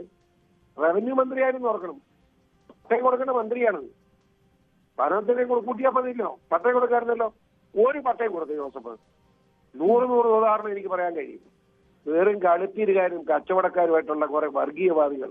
ഇപ്പൊ ഒരു വർഗീയതയില്ല, കൃത്യമായിട്ട് പേരും പറഞ്ഞ് വർഗീയതയും പറഞ്ഞ് ഒരു പാർട്ടിയായിട്ട് നടക്കുകയാണ്. പാവയെന്ന് പിതാക്കന്മാര് പിതാവൊക്കെ നല്ല വലുതാണ്. പാവളൊന്നും ചുറ്റിക്കുന്നത്. മോൻസിനോടുള്ള എന്റെ അഭ്യർത്ഥന, മോശം മാണിയുടെ മകൻ, മാണിയെ തല്ലിയവൻ മാണിയുടെ മകനാ. ആ മകനെ ഓർത്ത് എങ്ങനെ കേരള കോൺഗ്രസ് ഉണ്ടാവും, മാണി ഗ്രൂപ്പ് ഉണ്ടാവും? പറ. പ്രാക്കില ദൈവത്തിന്റെ പ്രാക്കുണ്ട്. KM മാണി എന്ന് പറഞ്ഞ വലിയ മനുഷ്യൻ. ഞാൻ അദ്ദേഹത്തെ ഏറ്റവും കൂടുതൽ ചീത്ത വിളിച്ചിട്ടുള്ളവൻ. പക്ഷെ അവസാന കാലം അദ്ദേഹം മരിക്കുന്നത് എന്നോടൊപ്പം നിന്നുകൊണ്ടാണ്. അവിടെ പറയുന്നത് അങ്ങനെ വീട്ടിൽ അങ്ങനെ ഇന്ന് രാവിലെ ഓടെ വിളിച്ച് ജോറയെ ഇവിടെ വരണമെന്നപ്പോ ഞാൻ ഓടിച്ചെന്നു. പെരുവായിനെ കരഞ്ഞു. ഞാൻ ചീത്ത വിളിച്ചപ്പോൾ കട്ടൻ കാപ്പ് കൊണ്ട് കൊടുത്തറിയാവോ? അന്ന് അവിടെ നിന്ന് അദ്ദേഹത്തെ മാറ്റാൻ പറഞ്ഞു. വ്യത്യാസം അവിടുത്തെ മാറ്റുക. പിന്നെ ഡെഡ് ബോഡിയാ പാല വീട്ടിൽ വന്നു. 23 മന്ത്രി 52 MLA ആയ ഒരു മനുഷ്യന്റെ അനുഭവമാണ്. സ്വന്തം മകനും മകന്റെ ഭാര്യയും കൂടെ ചെയ്തതാ. എന്നിട്ടാണ് വർത്തമാനം പറയുന്നത് കേരള കോൺഗ്രസ് മാണി ഗ്രൂപ്പ് എന്ന്. നാണമില്ല ഇയാൾക്ക് മാണി ഗ്രൂപ്പിന് പേര് പറയാൻ? തന്റെ തല്ലിയ മനുഷ്യന്, അങ്ങനെ വേദനിപ്പിച്ച് കൊന്നവന് മാണി ഗ്രൂപ്പിന്റെ പേര് വിട്ടോണ്ട് നടക്കുക. എന്തൊരു കഷ്ടമാണ്. പിണറായി വിജയന്റെ ഔദാര്യമുള്ളതുകൊണ്ട് ജീവിക്കട്ടെ, എനിക്ക് വിരോധമില്ല. ഏതായാലും കേരള കോൺഗ്രസ് പാർട്ടിയെ തിരിച്ചു വിടണം. യോജിക്കുകയല്ല, തിരിച്ചു വിടണം. ഇത് ജനങ്ങളെ കളിപ്പിക്കാൻ, ക്രിസ്ത്യാനിയെ കളിപ്പിക്കാൻ, കർഷകരെ കളിപ്പിക്കാനുള്ള പാർട്ടിയാണ്. CPM ചെയ്തിട്ടുള്ള ഉപകാരം കർഷകന് വേണ്ടി ചെയ്തിട്ടുണ്ടോ മാണിയോ ജോസഫ് ഉൾപ്പെടെ കേരള കോൺഗ്രസ്? പറയട്ടെ. CPM വേണ്ട, CPIയുടെ അറിഞ്ഞു. ആ CPIയുടെ കാഴ്ചപ്പാടെങ്കിലും കർഷകരോട് കണ്ടായിരുന്നെങ്കിൽ കേരള കോൺഗ്രസ് എന്തെല്ലാം കാര്യം ചെയ്യാമായിരുന്നു. ജോസഫ് റവന്യൂ മന്ത്രിയും KM മാണി ധനകാര്യമന്ത്രിയായിട്ടിരുന്ന കാലഘട്ടത്തിൽ എന്തുകൊണ്ട് കൃഷിക്ക് കഴിഞ്ഞില്ല? ഞാൻ അതിനെപ്പറ്റി പാർട്ടി കമ്മിറ്റി അതുകൂടെ കേൾക്കാം. ഞാൻ മസ്കറ്റ് കമ്മിറ്റി കൂടെ ഞാൻ ചോദിച്ചു, നിങ്ങൾ 2 മന്ത്രിമാർ, അന്ന് 3 മന്ത്രിമാരെ, നിങ്ങൾ 2 പേരും കുത്തിയിരുത്തി എന്തുകൊണ്ട് കർഷകന് പട്ടയം കൊടുക്കുന്നില്ല? അപ്പൊ ഈ 2-ൽ ഒരു നേതാവ്, പേര് പറയുന്ന നേതാവ് ഏറ്റെന്ന് പറഞ്ഞത്, പശുവിനെ കൊണ്ടുനടക്കുന്നത് അറിയാൻ പറ്റില്ല പറയും. പശുവിന് ചക്കമടന് കാണിച്ച പശു ഓടി വരും. അത് കൊടുത്താൽ പശുവിന് വഴിക്ക് പോകും. പക്ഷെ കൊടുക്കാൻ മാറി പോയാൽ പശു പുറകെ വരും. അതുപോലെ കൃഷിക്കാരന് പട്ടയം കൊടുക്കാന്ന് പറയണം. അവൻ നമ്മളെ മാറാൻ നിന്നോളും. ഇത് കൊടുത്താൽ അവൻ നമ്മളെ ഇട്ടേച്ചു പോകും. ഇത് പറഞ്ഞ നേതാക്കന്മാരായ ജോസഫിനും മാണിയിലും ഉള്ളത്. ശരി, വളരെ നന്ദി PC ജോർജ് ഞങ്ങളോട് പ്രതികരിച്ചിട്ട്. താങ്കളുടെ അഭിപ്രായം വളരെ വ്യക്തമാണ്. എന്തായാലും കേരള കോൺഗ്രസുകൾ ഒന്നിക്കണമെന്ന പരസ്യ നിർദ്ദേശവുമായി ചങ്ങനാശ്ശേരി അതിരൂപത ആർച്ച് ബിഷപ്പ് തോമസ് തറയിൽ രംഗത്തെത്തിയിരിക്കുകയാണ്. കേരള കോൺഗ്രസുകളെ യോജിപ്പിക്കാനായി സഭ നേരിട്ടിടപെടുന്നതിന്റെ സൂചന കൂടിയാണിത് എന്ന കാര്യത്തിൽ സംശയമില്ല. നമുക്കറിയാം ചങ്ങനാശ്ശേരി അതിരൂപത വർഷങ്ങളായി UDF അനുകൂലമാണ്. അപ്പോൾ LDF-ൽ നിന്നിട്ട് കാര്യമില്ല എന്ന് പറയാതെ പറയുകയാണ് ബിഷപ്പ് എന്ന സൂചന കൂടിയാണിത് നൽകുന്ന കാര്യത്തിൽ സംശയമില്ല. ജി ശ്രീജിത്താണ് വാർത്തയുടെ വിശദമായ വിവരങ്ങൾ നൽകിയത്. വളരെ വേഗം തിരിച്ചെത്താം ഒരിടവേളയ്ക്ക് ശേഷം.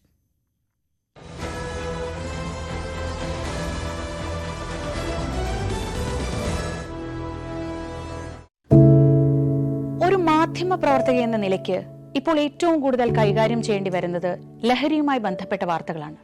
കൊച്ചുകുട്ടികൾ മുതൽ യുവാക്കൾ വരെ എല്ലാവരും ഉൾപ്പെട്ടിരിക്കുന്ന ലഹരിയുടെ ഒരു വല. എന്താണ് നമ്മുടെ യുവതലമുറയ്ക്ക് സംഭവിക്കുന്നത് എന്നൊക്കെ എല്ലാവരും ചോദിച്ചു കാണും. പക്ഷേ അവരുടെ പ്രശ്നങ്ങളെ, അത് കുട്ടികൾ മുതൽ യുവാക്കൾ വരെ, അവരുടെ പ്രശ്നങ്ങളെ കേൾക്കുന്നതിന്, മനസ്സിലാക്കുന്നതിന്, ഒരു പരിഹാരം പറയുന്നതിന് മുതിർന്നവരായ നമുക്ക് എത്രമാത്രം കഴിയുന്നുണ്ട്? അവരിൽ ഉണ്ടാകുന്ന ചെറിയ മാറ്റങ്ങൾ നമ്മൾ തിരിച്ചറിയാറുണ്ടോ? അവരുടെ ചുറ്റുമുള്ളത് ഒരു മായാലോകമാണ്. സോഷ്യൽ മീഡിയയുടെ, വീഡിയോ ഗെയിമുകളുടെ, സിനിമയുടെ, വാർത്തയുടെ വലിയ വിവരശേഖരത്തിന്റെ ലോകം. ആ ലോകത്തിനകത്ത് കുരുങ്ങിപ്പോകുന്ന കുട്ടികളെ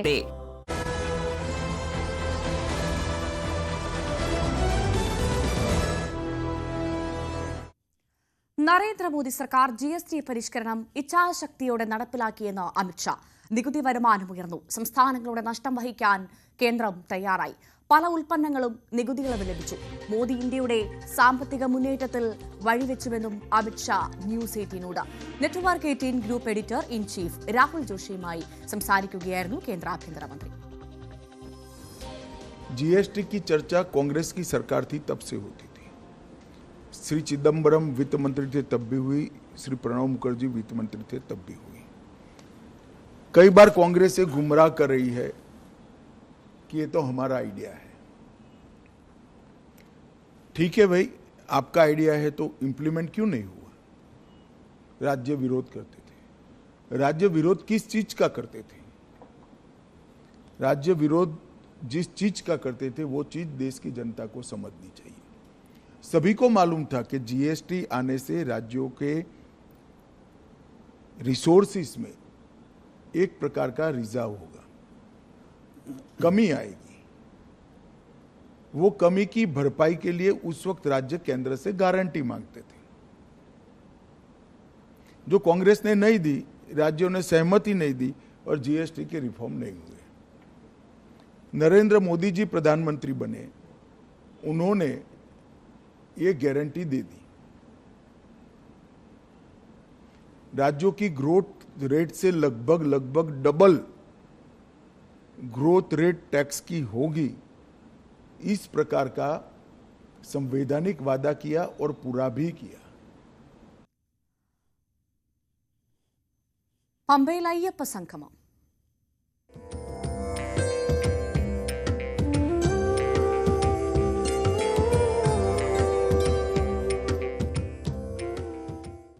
ആഗോള അയ്യപ്പ സംഗമം അല്പസമയത്തിനകം ആരംഭിക്കും. മുഖ്യമന്ത്രി പിണറായി വിജയൻ ഉദ്ഘാടനം നിർവഹിക്കും. ദേവസ്വം മന്ത്രി BN വാസവൻ അധ്യക്ഷനാകും. 12 മണിവരെ ചടങ്ങ് നീളുമെന്നാണ് വിവരം. വിദേശത്തു നിന്നുൾപ്പെടെയുള്ള പ്രതിനിധികൾ സംഗമവേദിയിലെത്തിയിട്ടുണ്ട്. രഞ്ജിത്ത് രാമചന്ദ്രൻ പമ്പയിൽ നിന്ന് തത്സമയം വിവരങ്ങളുമായി ചേരുന്നു. Ranjith, good morning. അയ്യപ്പ സംഗമത്തിന് പമ്പ പൂർണ്ണമായി ഒരുങ്ങിക്കഴിഞ്ഞു. ഇനി കുറച്ച് നിമിഷങ്ങൾ മാത്രം കാത്തിരുന്നാൽ മുഖ്യമന്ത്രി ഉദ്ഘാടനം ചെയ്യും, അല്ലേ?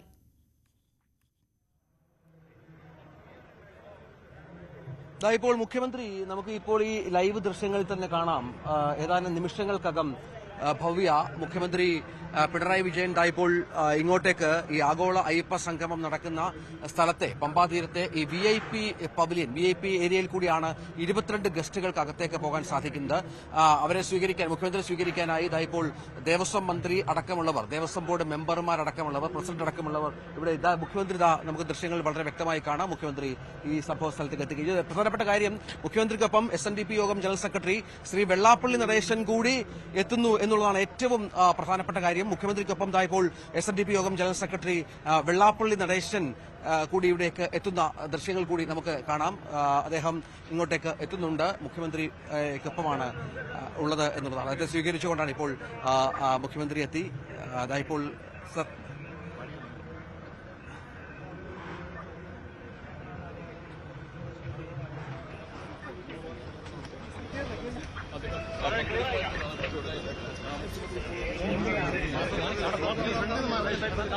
മുഖ്യമന്ത്രി പിണറായി വിജയൻ ഈ ആഗോള അയ്യപ്പ സംഗമം ഉദ്ഘാടനം ചെയ്യാനായി ഇപ്പോൾ വേദിയിലേക്ക് എത്തുന്ന ദൃശ്യങ്ങളാണ് പ്രേക്ഷകർ കാണുന്നത്. അദ്ദേഹത്തോടൊപ്പം ഒരു കാറിലാണ് SNDP യോഗം ജനറൽ സെക്രട്ടറി വെള്ളാപ്പള്ളി നടേശനും എത്തിയത് എന്നത് ഈ ചടങ്ങിന്റെ ഒരു പ്രത്യേകതയായി കൂടി മാറുന്ന സാഹചര്യം നമ്മൾ ചേർത്ത് വെക്കണം. ആദ്യം മുതൽ തന്നെ ആഗോള അയ്യപ്പ സംഗമത്തിനൊപ്പം നിന്ന ഒരു സംഘടന കൂടിയാണ് SNDP. വ്യക്തമായി തന്നെ മുഖ്യമന്ത്രിക്ക് പിന്തുണ പ്രഖ്യാപിച്ചുകൊണ്ട്, ദേവസ്വം ബോർഡിന് പിന്തുണ പ്രഖ്യാപിച്ചുകൊണ്ട് ഈ സംഗമത്തിൽ പങ്കെടുക്കുമെന്ന് അറിയിച്ചിരുന്ന ഒരു വ്യക്തി കൂടിയാണ് വെള്ളാപ്പള്ളി നടേശൻ എന്നുള്ളതാണ് ഏറ്റവും പ്രധാനപ്പെട്ട കാര്യം. ഈ സംഗമത്തിൽ കൂടി വളരെ കൃത്യമായ ഒരു സന്ദേശം കേരളത്തിൽ നൽകാൻ CPM, നടത്താൻ ദേവസ്വം ബോർഡ് സർക്കാർ ആഗ്രഹിക്കുന്നു എന്നുള്ളതിന്റെ കൃത്യമായ സൂചന തന്നെയാണിത്. കാരണം വളരെ പ്രധാനപ്പെട്ട ഒരു വരവ് തന്നെയാണ് മുഖ്യമന്ത്രിക്കൊപ്പം വെള്ളാപ്പള്ളി നടേശന്റെ വരവ് എന്നുള്ളതും പ്രധാനമാണ്. എന്താണ് ആഗോള അയ്യപ്പ സംഗമം കൊണ്ട് സർക്കാർ ലക്ഷ്യം വെക്കുന്നത്, ദേവസ്വം ബോർഡ് ലക്ഷ്യം വെക്കുന്നത് എന്നുള്ളത് വളരെ കൃത്യമായി തന്നെ ഈ വരവിൽ നമുക്ക് ബോധ്യപ്പെടുന്ന കാര്യം തന്നെയാണ്. ഇപ്പോൾ അല്പം മുമ്പാണ് NSSന്റെ പ്രതിനിധിയായി ശ്രീ സംഗീത് കുമാർ, തിരുവനന്തപുരം മേഖലയുടെ പ്രധാനപ്പെട്ട നേതാവായ ശ്രീ സംഗീത് കുമാർ അല്പം മുമ്പാണ് അകത്തേക്ക് പോയത്. അങ്ങനെ NSSനെയും SNDPയെയും വളരെ കൃത്യമായി തന്നെ പങ്കെടുപ്പിച്ചുകൊണ്ട് തന്നെയാണ് ഇപ്പോൾ ഈ അയ്യപ്പ സംഗമം പുരോഗമിക്കുന്നത് എന്നുള്ളത് ഏറ്റവും പ്രധാനപ്പെട്ട ഒരു കാര്യം കൂടിയാണ്. NSSനെയും SNDPയെയും വളരെ കൃത്യമായി തന്നെ പങ്കെടുപ്പിക്കാൻ സാധിച്ചിരിക്കുന്നു സർക്കാരിന് എന്നുള്ളതാണ് അതിൽ ഏറ്റവും പ്രധാനപ്പെട്ട കാര്യം. SNDP യോഗം ജനറൽ സെക്രട്ടറി വെള്ളാപ്പള്ളി നടേശൻ ഇപ്പോൾ മുഖ്യമന്ത്രിക്കൊപ്പം മുഖ്യമന്ത്രി കാറിൽ തന്നെ ഈ പ്രദേശത്തേക്ക് ഈ സംഗമ സ്ഥലത്തേക്ക് പോയി എന്നുള്ളതാണ്. അല്പസമയത്തിനകം ഈ പരിപാടി ആരംഭിക്കുകയും ചെയ്യും. വളരെ പ്രധാനപ്പെട്ട മന്ത്രിമാർ, മന്ത്രി വീണ ജോർജ്, റോഷി അഗസ്റ്റിൻ, മന്ത്രി KB ഗണേഷ് കുമാർ അല്പസമയത്തിനകം എത്തും. വീണ ജോർജും റോഷി അഗസ്റ്റിനും അകത്തേക്ക് പോയി കഴിഞ്ഞു. അങ്ങനെ വളരെ പ്രൌഢഗംഭീരമായ ഒരു സദസ്സിനെ സാക്ഷ്യം വഹിച്ചുകൊണ്ടാണ് ഈ വിശ്വാസ സംഗമം, ഈ അയ്യപ്പ സംഗമം സർക്കാർ നടത്തുന്നത് എന്ന് ഏറ്റവും പ്രധാനപ്പെട്ട ഒരു കാര്യമാണ്. രാവിലെ 6 മണി മുതൽ തന്നെ ഇതുമായി ബന്ധപ്പെട്ട രജിസ്ട്രേഷൻ നടപടികൾ ആരംഭിച്ചു കഴിഞ്ഞു. വിവിധ സംസ്ഥാനങ്ങളിൽ നിന്നുള്ള അയ്യപ്പ വിശ്വാസികൾ, നേരത്തെ അവർക്ക് ഒരു ക്രമീകരണമൊക്കെ ഉണ്ടായിരുന്നു. ഏതാണ്ട് 3500ഓളം പേർ ഈ സ്റ്റേജിനുള്ളിൽ ഡെലിഗേറ്റ്സായി എത്തുമെന്നാണ് ദേവസ്വം ബോർഡ് സർക്കാരും മറ്റും അറിയിച്ചിരുന്നത്. അതനുസരിച്ചുള്ള ക്രമീകരണങ്ങൾ ഒരുക്കിയിട്ടുണ്ട്. അവർക്ക് പ്രത്യേക സ്വീകരണം ഇതിന്റെ മുൻ കവാടത്തിൽ ഒരുക്കി തന്നെയാണ് ഈ കാര്യങ്ങൾ മുന്നോട്ട് കൊണ്ടുപോകുന്നത്. ഏതായാലും വലിയ തോതിലുള്ള ഈ അയ്യപ്പ ഭക്തരുടെ ഒരു സംഗമമായി ഇതിനെ മാറ്റാനുള്ള ശ്രമമാണ് സർക്കാർ നടത്തുന്നത്. ഈ ഉദ്ഘാടന സമ്മേളനത്തിന് ശേഷമാണ് വളരെ പ്രധാനപ്പെട്ട ചർച്ചകൾ ആരംഭിക്കുന്നത്. 3 സെഷനുകളായി തിരിഞ്ഞുള്ള ചർച്ചയാണ്. ഈ ചർച്ചയിൽ ശബരിമല വികസനവുമായി ബന്ധപ്പെട്ട് ഉരുത്തിരിയുന്ന ആശയങ്ങൾ ക്രോഡീകരിച്ചുകൊണ്ടുള്ള ഒരു സംവിധാനം വൈകുന്നേരത്തെ ചർച്ചയിൽ ഉണ്ടാകുമെന്നത് പ്രധാനപ്പെട്ട കാര്യമാണ്. അങ്ങനെ എല്ലാ തലത്തിലുമുള്ള ഒരുക്കങ്ങൾ പൂർത്തിയായിരിക്കുന്നു. അല്പസമയത്തിനകം ഈ ഉദ്ഘാടന സമ്മേളനത്തിലേക്ക് നമുക്ക് പോകാം എന്നും കരുതാം. ഭവ്യ, അതാണ് മുഖ്യമന്ത്രിയും വെള്ളാപ്പള്ളി നടേശനും ഒരുമിച്ച് ഒരേ വാഹനത്തിൽ അയ്യപ്പ സംഗമത്തിലേക്ക്, അയ്യപ്പ സംഗമ വേദിയിലേക്ക് എത്തിയിരിക്കുന്നതാണ് ഏറെ ശ്രദ്ധേയമായ കാര്യം. മുഖ്യമന്ത്രിയുടെ ഔദ്യോഗിക വാഹനത്തിലാണ് മുഖ്യമന്ത്രിയോടൊപ്പം വെള്ളാപ്പള്ളി നടേശൻ എത്തിയതെന്നത് ഏറെ ശ്രദ്ധേയമായ കാര്യമാണ്. എന്തായാലും അല്പസമയത്തിനകം മുഖ്യമന്ത്രി ആഗോള അയ്യപ്പ സംഗമം ഉദ്ഘാടനം ചെയ്യും. ശബരിമല വികസനം മാത്രമാണ് മുന്നിലുള്ള അജണ്ട എന്ന് സർക്കാർ ബോധ്യപ്പെടുത്തിയതുകൊണ്ടാണ് ആഗോള അയ്യപ്പ സംഗമത്തിൽ പങ്കെടുക്കുന്നതെന്നാണ് KPM സംസ്ഥാന ജനറൽ സെക്രട്ടറി പുന്നല ശ്രീകുമാർ പറഞ്ഞത്. യുവതീ പ്രവേശനത്തിനെതിരെ സർക്കാർ നിൽക്കുമെന്ന ആശങ്ക ഇപ്പോഴില്ല. ഇപ്പോഴുണ്ടാകുന്ന വിവാദങ്ങളൊക്കെ അനാവശ്യമാണെന്നും അനവസരത്തിലുള്ള ചർച്ചകൾ ആണെന്നും പുന്നല ശ്രീകുമാർ പറഞ്ഞു. പിന്തുണയും പ്രഖ്യാപിച്ചിരുന്നു. അതിന്റെ അടിസ്ഥാനത്തിലാണെന്ന് പങ്കെടുക്കാൻ വേണ്ടി വന്നിട്ടുള്ളത്. ഈ കാര്യത്തിലൊരു വ്യത്യാസം വന്നപ്പോൾ മാറി നിൽക്കുമെന്ന് ഇല്ല, ഒന്നുമില്ല. അത് ചില ആശയപരമായ കാര്യങ്ങൾ ഉള്ള അഭിപ്രായ വ്യത്യാസമാണ് പറഞ്ഞത്. പക്ഷേ വികസനത്തിൽ ഊന്നിയുള്ള ഒരു സംഗമം എന്ന നിലയിലേക്ക് മാറിയപ്പോൾ എല്ലാ പിന്തുണയും പ്രഖ്യാപിച്ചിരുന്നു. സുപ്രീംകോടതി കൊടുത്തിരിക്കുന്ന സത്യവാങ്മൂലത്തെ കുറിച്ചൊരു മറുപടി സർക്കാർ പറയുന്നുണ്ട്. ഇപ്പോഴും അതിലൊരു അല്ല, നമ്മളിപ്പോ അതൊരു അനവസരത്തിലെ ചർച്ചയാണ്. അത് ഞാൻ നേരത്തെ തന്നെ പറഞ്ഞിരുന്നു. ഇപ്പോ ശബരിമലയുടെ വികസന കാര്യങ്ങളുമായി ബന്ധപ്പെട്ടുള്ള ഒരു കോൺക്ലേവ്, ഒരു സംഗമം എന്ന നിലയിലാണ് ഇതിന് പിന്തുണ പ്രഖ്യാപിക്കുകയും അതിൽ പങ്കെടുക്കുന്നതിന് വേണ്ടിയിട്ടാണ് ഇന്ന് എത്തിയിട്ടുള്ളത്.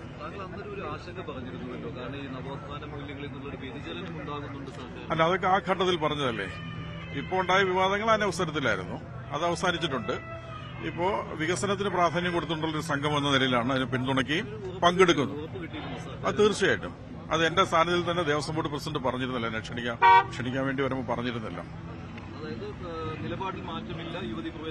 അല്ല, വികസനത്തിൽ ഊന്നിയുള്ള ഒരു സംഗമം എന്ന നിലയിലാണ് ഈ വളരെ ഇപ്പോ സംഘടിപ്പിച്ചിട്ടുള്ള ഈ പ്രോഗ്രാമിൽ പങ്കെടുക്കാൻ വേണ്ടി തീരുമാനിക്കുകയും പിന്തുണ അറിയിക്കുകയും ചെയ്തിട്ടുണ്ട്. 22-ന് ഒരു സംഗമം നടക്കുന്നുണ്ട്. അതിൽ പങ്കെടുക്കുമ്പോൾ അതിന് പിന്തുണയുണ്ടോ? ഇല്ലല്ല, അങ്ങനെയില്ല. അതിപ്പോ സർക്കാർ സംഘടിപ്പിക്കുന്ന, ദേവസ്വം ബോർഡ് സംഘടിപ്പിക്കുന്ന ഒരു പൊതു താല്പര്യമുള്ള പ്രോഗ്രാം എന്നുള്ള നിലയിലാണ് ഇതിൽ പങ്കെടുക്കുന്നത്. കേട്ടില്ല. അത് അവരുടേതായ നിലപാടുകൾ ഉണ്ടാവുമല്ലോ. ശബരിമല വികസനത്തിന് അനിവാര്യമായ നിർദ്ദേശങ്ങൾ അടക്കം തയ്യാറാക്കിയാണ് പല പ്രതിനിധികളും ആഗോള അയ്യപ്പ സംഗമത്തിനെത്തിയത്. ചിലർ അസൌകര്യങ്ങളിൽ വിമർശനമുന്നയിച്ചു. അയൽ സംസ്ഥാനങ്ങളിൽ നിന്ന് നിരവധി പ്രതിനിധികൾ ആഗോള Ayyappa സംഗമത്തിനെത്തി. How is your expectations regarding this Agola Ayyappa Sangamam? Excellent, sir. Good. Good. Good. Okay. You have how many times you have visited Sabarimala before? I am first time 1992 from 2025. 5 times Mala. All times civil attend. Yearly 10 times attend Ayyappa Darshan. Monthly puja. Now you have given online registration. Online registration. Lucky I'm choice invite. It is excellent, more than our expectation. More than your expectation. Yes. Okay. I did not expect this much. It is perfect, more than perfect. Prime suggestion, if you ask me, crowd control. Yeah, they have to crowd management still to be improved. That is the main suggestion. And the holy places, the natural things should not be disturbed.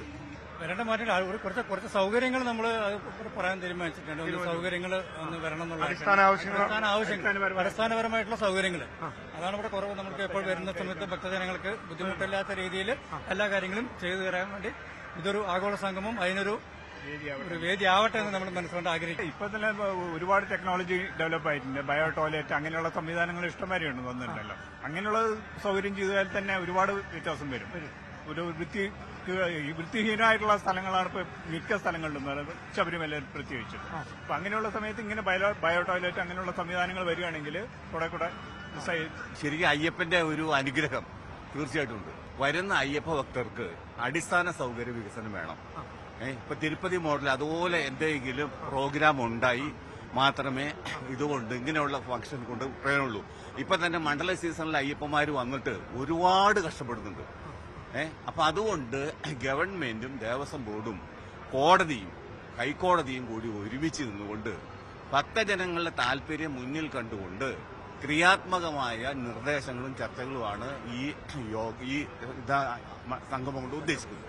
വളരെ ഒരു സന്തോഷകരമായ ഒരു നിമിഷമാണ് ഞാൻ ഇതിനെ കാണുന്നത്. കാരണം ധർമ്മശാസ്ത്രവുമായി ബന്ധപ്പെട്ട് നമുക്ക് ഇങ്ങനെ വലിയൊരു മഹാസംഭവം ഇവിടെ സംഘടിപ്പിച്ച ആളുകളെ ആദ്യം ഞാൻ അഭിനന്ദിക്കുന്നു. ഇത് പണ്ടേ നടത്തേണ്ടതായിരുന്നു. എന്തായാലും നമ്മുടെ ക്ഷേത്രങ്ങളുമായി ബന്ധപ്പെട്ട് കേരള സർക്കാർ ഇത്തരത്തിലൊരു പ്രോഗ്രാം സംഘടിപ്പിച്ചതിൽ ഞങ്ങള് ക്ഷേത്രോപദേശ സമിതി ആയിരം അഭിനന്ദനങ്ങൾ അർപ്പിച്ചു. ക്രമീകരണങ്ങൾ കുറച്ചും കൂടി മെച്ചപ്പെടണം ആണ് പറയാനുള്ളത്. ഇപ്പൊ കഴിഞ്ഞപ്പോ 4 വർഷമായിട്ട് ഇവിടെ അറിയാലോ 18 മണിക്കൂർ 12 മണിക്കൂറൊക്കെ ക്യൂ നിൽക്കേണ്ട ഗതികേടായിരുന്നു. അപ്പൊ ഞങ്ങള് ട്രെയിനിൽ വന്ന് പോകാൻ തന്നെ ഞങ്ങൾക്ക് 2 ദിവസത്തെ സമയം വരും. അപ്പൊ ഇവിടെ 12-16 മണിക്കൂർ ഇവിടെ നിന്ന് കഴിഞ്ഞാൽ ആ ട്രെയിൻ കിട്ടാതെ പോകുന്ന എത്രയോ സമയം അവസ്ഥകളും കൂടി ഗവൺമെന്റും ദേവസ്വം ബോർഡും ഒന്ന് മനസ്സിലാക്കണം. അതുകൊണ്ട് എന്റെ അഭിപ്രായം എന്ന് വെച്ച് കഴിഞ്ഞാൽ ഒന്ന് എത്രയും പെട്ടെന്ന് എല്ലാവർക്കും ദർശന സൗകര്യവും അതേപോലെ ക്യൂ കമ്മിയായിട്ട് കിട്ടുകയാണെങ്കിൽ വളരെ നല്ലത്. ഭഗവാന്റെ കാരുണ്യം കൊണ്ട് ശബരിമലയെ നാൾക്കുനാൾ പ്രശസ്തിയിലേക്ക് എത്തിക്കുവാൻ വേണ്ടി തിരുവിതാംകൂർ ദേവസ്വം ബോർഡും അച്ചൻകോവിൽ ഗവൺമെന്റും ചെയ്യുന്ന ഈ നല്ല പ്രവൃത്തി നല്ല വഴിയിൽ തന്നെയാണ് നമ്മൾ കാണുന്നത്. ശുഭകരമായി തീരട്ടെ. നാൾക്കുനാൾ ശബരിമലയുടെ പ്രശസ്തി ലോകമാകമാനം ഉണ്ടാകട്ടെ എന്നാണ് ആഗ്രഹിക്കുന്നത്. The arrangements have been made very nice. Actually, they are welcomed very well. We are from Tamil Nadu, Changalpattu. I am very happy that I have been selected, but at the same time, I am not happy with the arrangements. I have reached here on 18th. There was no room. When I requested Trivandrum Devaswam Board, they said it is not our duty. For 2 days we were staying in the platform. I came along with Malgapuram. There is no place for taking a bath. There is no place. All the rooms were booked. I pleaded. I am from Bangalore. They said, why you came on 19th? How can I come on 20th? I have to book a ticket. I have to reserve my ticket. According to the railway convenient only I can travel here. When I came here on 18th night, I was shocked. I was forced to stay in the platform. Once you have invited me as a devotee, I am thankful to Ayyappa. But at the same time, you have to take care of me. I am 70. My wife is 65. Is it correct to make us to stay in the platform? Please register my this thing. Register my protest. They have to, if you invite a person, you have to give all convenience to them. I am prepared to pay for the room. Even then the rooms are not available. I went to police station, police control room. They say it is not my duty. They say it's only Maramat people you go and contact. They say that we don't have any intimation. ആഗോള അയ്യപ്പ സംഗമത്തിനെത്തിയ വിവിധ ആളുകളുടെ വിവിധ സംസ്ഥാനത്തുള്ളവരുടെ പ്രതികരണമാണ് നമ്മൾ കണ്ടത്. പലർക്കും പല അഭിപ്രായങ്ങളാണ്. പല സൗകര്യങ്ങളുടെ അടിസ്ഥാന സൗകര്യക്കുറവുണ്ട് എന്നടക്കം പറയുന്നു. അസൗകര്യങ്ങളിൽ വിമർശനം ഉന്നയിച്ചവരെ നമ്മൾ കേട്ടു. ഇപ്പോൾ ഇതാ ആഗോള അയ്യപ്പ സംഗമത്തിന് അവിടെ പമ്പാ തീരത്ത് തുടക്കമാവുകയാണ്. തന്ത്രി ശബരിമല തന്ത്രി ഇപ്പോഴിതാ വിളക്ക് കൊളുത്തി കഴിഞ്ഞു. ഇനി അല്പസമയം കൂടി കാത്തിരിക്കുമ്പോൾ മുഖ്യമന്ത്രി പിണറായി വിജയൻ ഉദ്ഘാടനം ചെയ്യും. ഏറ്റവും പ്രധാനപ്പെട്ട സവിശേഷത എന്ന് പറയുന്നത് മുഖ്യമന്ത്രിയും വെള്ളാപ്പള്ളി നടേശനും ഒരുമിച്ച് മുഖ്യമന്ത്രിയുടെ ഔദ്യോഗിക വാഹനത്തിലാണ് ഈ അയ്യപ്പ സംഗമ വേദിയിലേക്ക് എത്തിയതെന്ന് തന്നെയാണ് ഏറെ ശ്രദ്ധേയമായ കാര്യം. രഞ്ജിത്ത് രാമചന്ദ്രൻ തുടരുന്നുണ്ട് പമ്പാ തീരത്ത് നിന്ന്. രഞ്ജിത്ത്, ഈ ആഗോള അയ്യപ്പ സംഘവുമായി ബന്ധപ്പെട്ട് പല വിമർശനങ്ങളും പല പഴിയും സർക്കാർ കേട്ട സമയത്ത് പോലും സർക്കാരിനോടൊപ്പമാണ്, ആഗോള അയ്യപ്പ സംഗമത്തിനൊപ്പമാണ് എന്ന് പറഞ്ഞത് വെള്ളാപ്പള്ളി നടേശനാണ്. അദ്ദേഹത്തിന്റെ ആ നിലപാട് അതുതന്നെയാണ് ഒരേ വാഹനത്തിൽ മുഖ്യമന്ത്രിയും വെള്ളാപ്പള്ളി നടേശനും ഒരുമിച്ചെത്തിയപ്പോഴും മനസ്സിലാക്കേണ്ടതല്ലേ?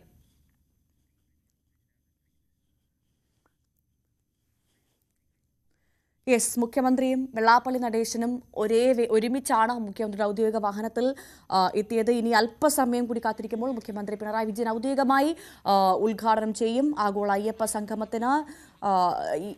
അയ്യപ്പ സംഘവുമായി ബന്ധപ്പെട്ട രജിസ്ട്രേഷൻ നടപടികൾ ഇന്ന് രാവിലെ 6 മണി മുതൽ തന്നെ ആരംഭിച്ചതാണ്. നിരവധി പേർ ഇപ്പോഴും അയ്യപ്പ സംഗമ വേദിയിലേക്ക് എത്തിച്ചേരുന്നുണ്ട്. കനത്ത സുരക്ഷയിലാണ് പമ്പാതീരവും സമീപ പ്രദേശവും ഉള്ളത്. ഉദ്ഘാടനത്തെ തുടർന്ന് 3 സെഷനുകളാണ് അവിടെ സംഘടിപ്പിച്ചത്.